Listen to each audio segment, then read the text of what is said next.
Pierre et Jean de Guy de Maupassant. Chapitre 8. Quand il fut rentré dans son appartement, Jean s'affaissa sur un divan, car les chagrins et les soucis qui donnaient à son frère des envies de courir et de fuir comme une bête chassée, agissant diversement sur sa nature somnolente, lui cassaient les jambes et les bras. Il se sentait mou à ne plus faire un mouvement, à ne pouvoir gagner son lit, mou de corps et d'esprit, écrasé et désolé. Il n'était point frappé comme l'avait été Pierre, dans la pureté de son amour filial, dans cette dignité secrète qui est l'enveloppe des cœurs fiers, mais accablé par un coup du destin qui menaçait en même temps ses intérêts les plus chers. Quand son âme enfin se fut calmée, quand sa pensée se fut éclaircie ainsi qu'une eau battue et remuée, il envisageait la situation qu'on venait de lui révéler. S'il eût appris de toute autre manière le secret de sa naissance, il se serait assurément indigné et aurait ressenti un profond chagrin. Mais après sa querelle avec son frère, après cette délation violente et brutale ébranlant ses nerfs, l'émotion poignante de la confession de sa mère le laissa sans énergie pour se révolter.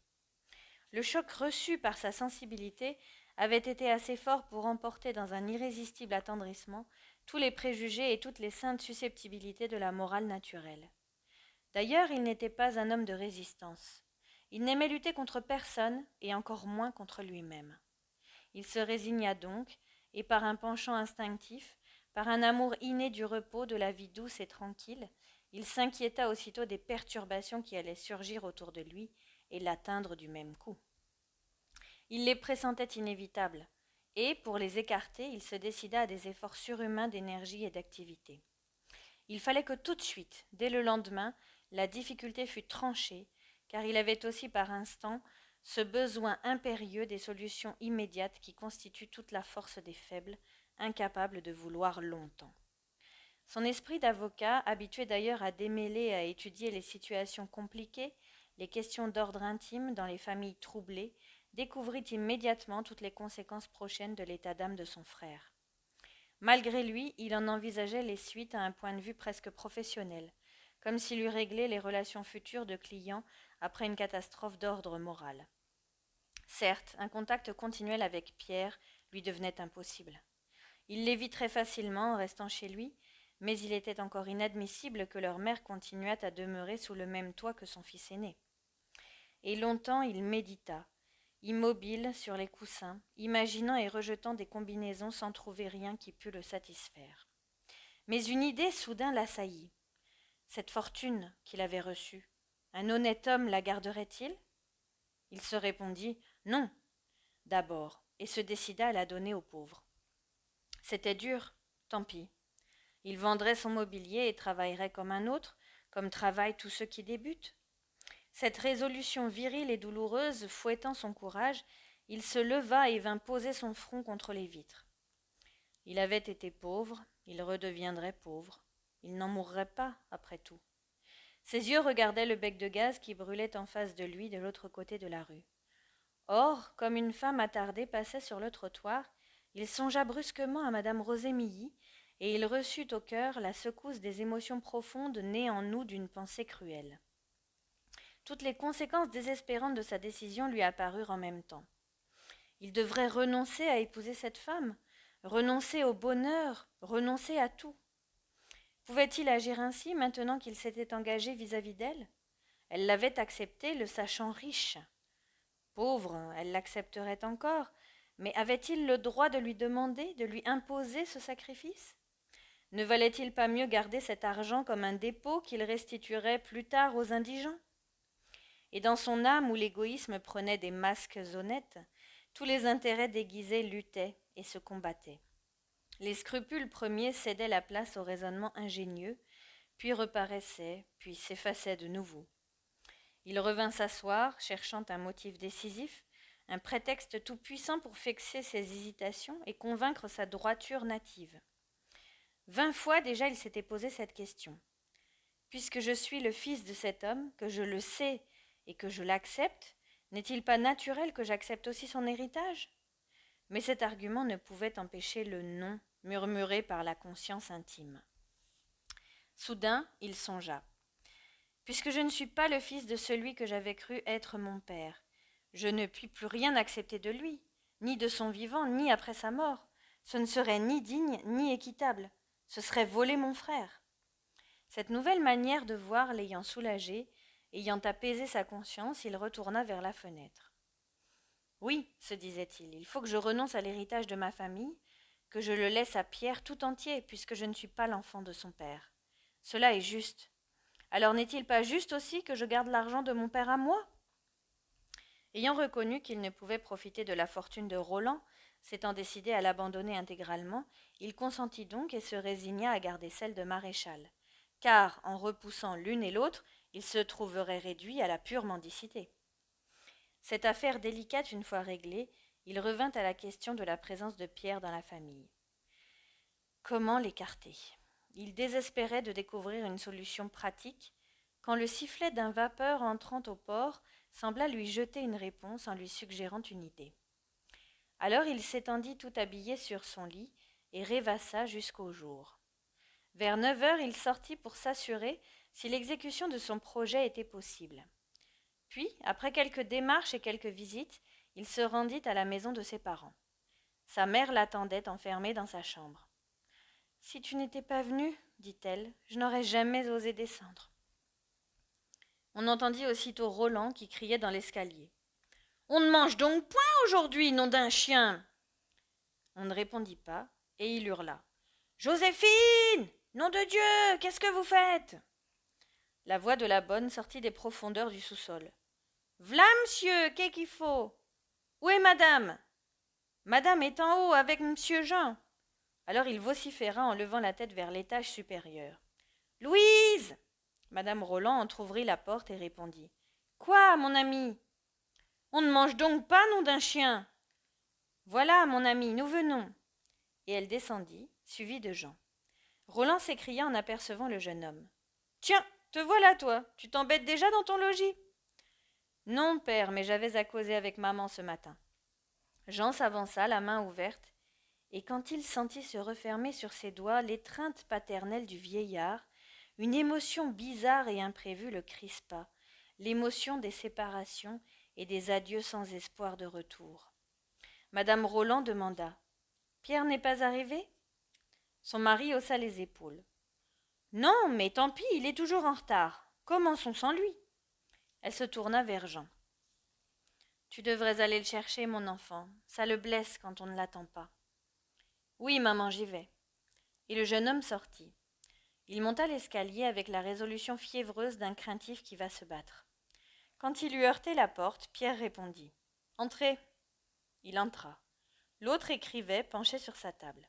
« Bonjour, dit Jean. » Pierre se leva. « Bonjour. » Et ils se tendirent la main comme si rien ne s'était passé. « Tu ne descends pas déjeuner ?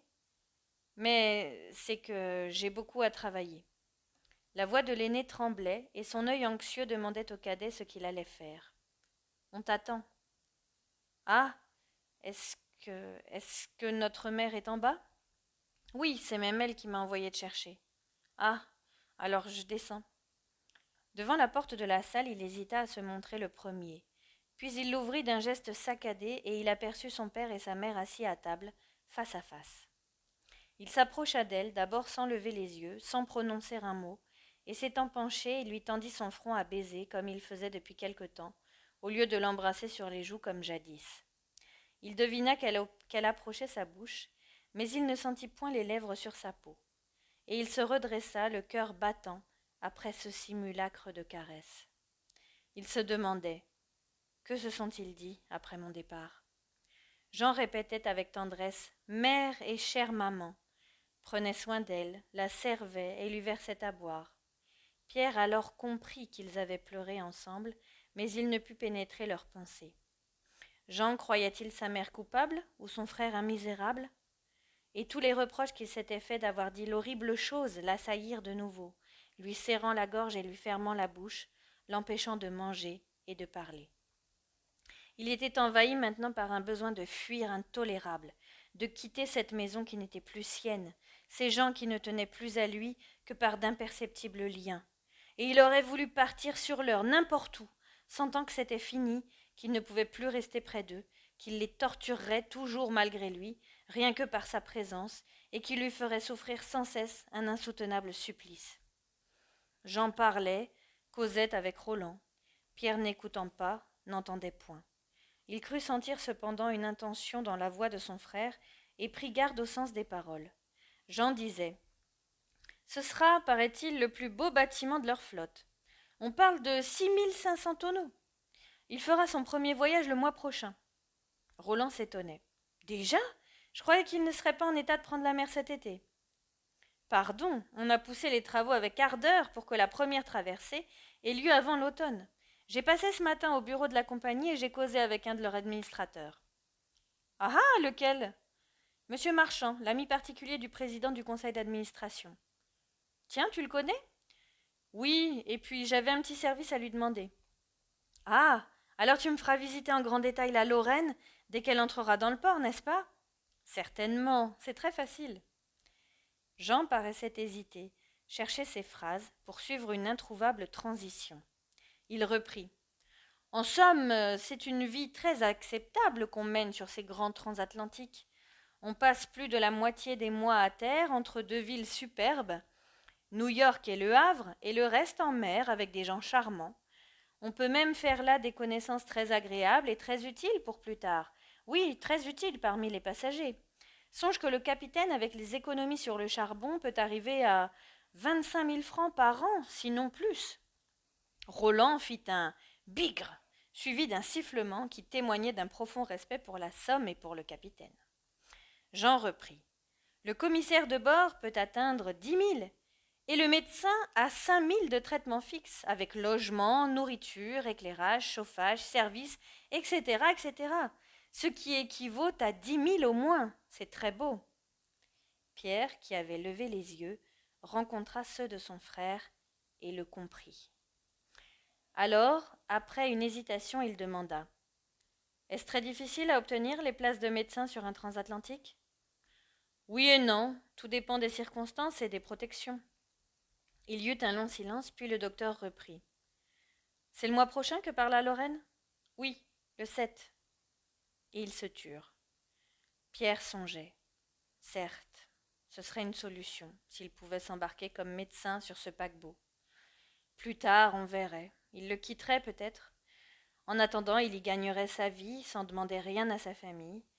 Il avait dû l'avant-veille vendre sa montre, car maintenant il ne tendait plus la main devant sa mère. Il n'avait donc aucune ressource hors celle-là, aucun moyen de manger d'autre pain que le pain de la maison inhabitable, de dormir dans un autre lit, sous un autre toit. Il dit alors, en hésitant un peu: si je pouvais, je partirais volontiers là-dessus, moi. Jean demanda: pourquoi ne pourrais-tu pas? Parce que je ne connais personne à la compagnie transatlantique. Roland demeurait stupéfait. Et tous tes beaux projets de réussite, que deviennent-ils? Pierre murmura. Il y a des jours où il faut savoir tout sacrifier et renoncer aux meilleurs espoirs. D'ailleurs, ce n'est qu'un début, un moyen d'amasser quelques milliers de francs pour m'établir ensuite. Son père aussitôt fut convaincu. Ça, c'est vrai? En 2 ans, tu peux mettre de côté 6 ou 7 000 francs, qui, bien employés, te mèneront loin. Qu'en penses-tu, Louise? Elle répondit d'une voix basse, presque inintelligible. Je pense que Pierre a raison. Roland s'écria. Mais je vais en parler à monsieur Poulain, que je connais beaucoup. Il est juge au tribunal de commerce et il s'occupe des affaires de la compagnie. J'ai aussi monsieur Lenian, l'armateur, qui est intime avec un des vice-présidents. Jean demanda à son frère. Veux-tu que je tâte aujourd'hui même monsieur Marchand? Oui, je veux bien. Pierre reprit, après avoir songé quelques instants. Le meilleur moyen serait peut-être encore d'écrire à mes maîtres de l'école de médecine qui m'avaient en grande estime. On embarque souvent sur ces bateaux-là des sujets médiocres. Des lettres très chaudes des professeurs Masroussel, Rémusot, Flash et Boriquel enlèveraient la chose en 1 heure mieux que toutes les recommandations douteuses. Il suffirait de faire présenter ces lettres par ton ami monsieur Marchand au conseil d'administration. Jean approuvait tout à fait. Ton idée est excellente, excellente. Et il souriait, rassuré, presque content, sûr du succès, étant incapable de s'affliger longtemps. Tu vas leur écrire aujourd'hui même, dit-il. Tout à l'heure, tout de suite, j'y vais. Je ne prendrai pas de café ce matin, je suis trop nerveux. Il se leva et sortit. Alors Jean se tourna vers sa mère. Toi, maman, qu'est-ce que tu fais? Rien, je ne sais pas. Veux-tu venir avec moi jusque chez madame Rosémilly? Mais oui, oui. Tu sais, il est indispensable que j'y aille aujourd'hui. Oui, oui, c'est vrai. Pourquoi ça indispensable? Demanda Roland, habitué d'ailleurs à ne jamais comprendre ce qu'on disait devant lui. Parce que je lui ai promis d'y aller. Ah, très bien, c'est différent alors. Il se mit à bourrer sa pipe, tandis que la mère et le fils montaient l'escalier pour prendre leurs chapeaux. Quand ils furent dans la rue, Jean lui demanda: Veux-tu mon bras, maman? Il ne le lui offrait jamais car ils avaient l'habitude de marcher côte à côte. Elle accepta et s'appuya sur lui. Ils ne parlèrent point pendant quelque temps, puis il lui dit: Tu vois que Pierre consent parfaitement à s'en aller. Elle murmura: Le pauvre garçon. Pourquoi ça, le pauvre garçon? Il ne sera pas malheureux du tout sur la Lorraine. Non, je sais bien, mais je pense à tant de choses. Longtemps elle songea, la tête baissée, marchant du même pas que son fils, puis avec cette voix bizarre qu'on prend par moments pour conclure une longue et secrète pensée: C'est vilain la vie. Si on y trouve une fois un peu de douceur, on est coupable de s'y abandonner, et on le paie bien cher plus tard. Il dit très bas: Ne parle plus de ça, maman. Est-ce possible? J'y pense tout le temps. Tu oublieras. Elle se tut encore, puis avec un regret profond: Ah, comme j'aurais pu être heureuse en épousant un autre homme. À présent, elle s'exaspérait contre Roland, rejetant sur sa laideur, sur sa bêtise, sur sa gaucherie, sur la pesanteur de son esprit et l'aspect commun de sa personne, toute la responsabilité de sa faute et de son malheur.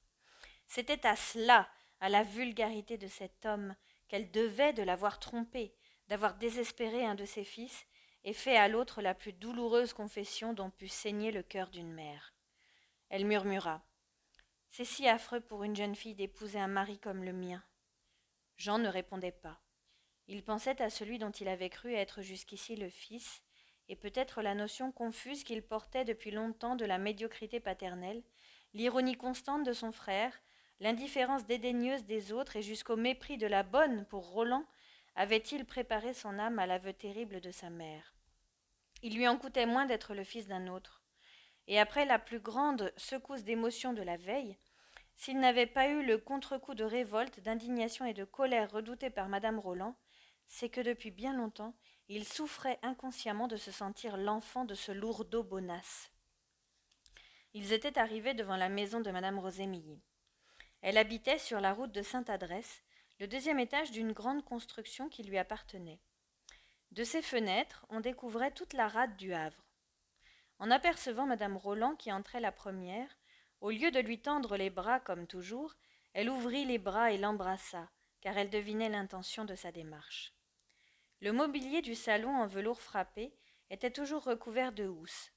Les murs tapissés de papier à fleurs portaient 4 gravures achetées par le premier mari, le capitaine. Elles représentaient des scènes maritimes et sentimentales. On voyait sur la première la femme d'un pêcheur agitant un mouchoir sur une côte, tandis que disparaît à l'horizon la voile qui emporte son homme. Sur la seconde, la même femme, à genoux sur la même côte, se tord les bras en regardant au loin, sous un ciel plein d'éclairs, sur une mer de vagues invraisemblables, la barque de l'époux qui va sombrer. Les 2 autres gravures représentaient des scènes analogues, dans une classe supérieure de la société. Une jeune femme blonde rêve, accoudée sur un bordage, d'un grand paquebot qui s'en va. Elle regarde la côte déjà lointaine d'un œil mouillé de larmes et de regrets. Qui a-t-elle laissé derrière elle? Puis la même jeune femme, assise près d'une fenêtre ouverte sur l'océan, est évanouie dans un fauteuil. Une lettre vient de tomber de ses genoux sur le tapis. Il est donc mort. Quel désespoir! Les visiteurs, généralement, étaient émus et séduits par la tristesse banale de ces sujets transparents et poétiques. On comprenait tout de suite, sans explication et sans recherche, et on plaignait les pauvres femmes, bien qu'on ne sût pas au juste la nature du chagrin de la plus distinguée. Mais ce doute même aidait à la rêverie. Elle avait dû perdre son fiancé. L'œil, dès l'entrée, était attiré invinciblement vers ces 4 sujets et retenu comme par une fascination. Il ne s'en écartait que pour y revenir toujours, et toujours contempler les 4 expressions des 2 femmes, qui se ressemblaient comme 2 sœurs. Il se dégageait surtout du dessin net, bien fini, soigné, distingué à la façon d'une gravure de mode, ainsi que du cadre bien luisant, une sensation de propreté et de rectitude qu'accentuait encore le reste de l'ameublement. Les sièges demeuraient rangés suivant un ordre invariable, les uns contre la muraille, les autres autour du guéridon. Les rideaux blancs, immaculés, avaient des plis si droits et si réguliers qu'on avait envie de les friper un peu. Et jamais un grain de poussière ne ternissait le globe ou la pendule dorée de style empire, une map-monde portée par un atlas agenouillé, semblait mûrir comme un melon d'appartement. Les deux femmes, en s'asseyant, modifièrent un peu la place normale de leurs chaises. « Vous n'êtes pas sortie aujourd'hui » demanda madame Roland. « Non, je vous avoue que je suis un peu fatiguée. » Et elle rappela, comme pour en remercier Jean et sa mère, tout le plaisir qu'elle avait pris à cette excursion et à cette pêche. « Vous savez, dit-elle, que j'ai mangé ce matin mes salicoques ? Elles étaient délicieuses. Si vous voulez, nous recommencerons un jour ou l'autre cette partie-là. » Le jeune homme l'interrompit. « Avant d'en commencer une seconde, si nous terminions la première. »« Comment ça ? Mais il me semble qu'elle est finie. »« Oh, madame, j'ai fait de mon côté, dans ce rocher de Saint-Jouin, une pêche que je veux aussi rapporter chez moi. » Elle prit un air naïf et malin. « Vous ? Quoi donc ? Qu'est-ce que vous avez trouvé ? » ?»« Une femme. Et nous venons, maman et moi, vous demander si elle n'a pas changé d'avis ce matin. » Elle se mit à sourire. « Non, monsieur, je ne change jamais d'avis, moi. » Ce fut lui qui lui tendit alors sa main toute grande, où elle fit tomber la sienne d'un geste vif et résolu. Et il demanda. « Le plus tôt possible, n'est-ce pas ? Quand vous voudrez. 6 semaines ? Je n'ai pas d'opinion. Qu'en pense ma future belle-mère ? » Madame Roland répondit avec un sourire un peu mélancolique. « Oh, moi, je ne pense rien.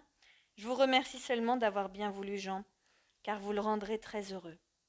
On fera ce qu'on pourra, maman. » Un peu attendrie, pour la première fois, madame Rosémilly se leva, et prenant à plein bras madame Roland, l'embrassa longtemps comme un enfant.